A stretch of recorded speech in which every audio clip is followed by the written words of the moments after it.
மாசி மகம் அன்று இந்த தண்ணீரில் நீங்கள் குளித்தால் உங்கள் பாவங்கள் அனைத்தும் விலகும். வீடியோவை தொடர்வதற்கு முன்பாக உங்கள் இஷ்ட தெய்வத்தின் பெயரை கமெண்டில் பதிவு செய்யவும். மாசி மாதத்திற்கு மாகம் என்று பெயர்.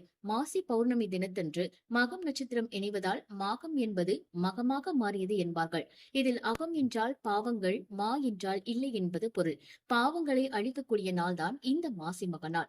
இந்த நாளில் நாம் நம் இல்லங்களுக்கு அருகில் இருக்கக்கூடிய புனித நீர்நிலைகளில் நீராடினால் நம்மளுடைய பாவங்கள் அனைத்தும் நீங்கும். அதோடு இந்த நாளில் எளிமையான உணவுகளை உண்டு நீங்கள் விரதம் இருந்து உங்கள் குலதெய்வத்தையோ இஷ்ட தெய்வத்தையோ வேண்டி வணங்குவது என்பது மிகவும் நல்லது. உங்களுடைய வீட்டிற்கு அருகில் நதிகள் இல்லை என்றால் நீங்கள் குளிக்கக்கூடிய தண்ணீரை கொஞ்சமாக எடுத்து அதோடு சேர்த்து நீங்கள் தாயே நவ நதிகள் அனைத்தும் என்னுடைய இந்த நீரில் சேர்ந்து நான் செய்த அத்துணை பாவங்களையும் தோஷங்களையும் நீக்க கருணை புரியுங்கள் என்று மனதார பிரார்த்தனை செய்து நீங்கள் குளிக்க வேண்டும். அப்படி குளிக்கும் போது சோப்பு போன்ற இந்த செயற்கை ரசாயனங்களை பயன்படுத்தாமல் இருப்பது மிகவும் நல்லது.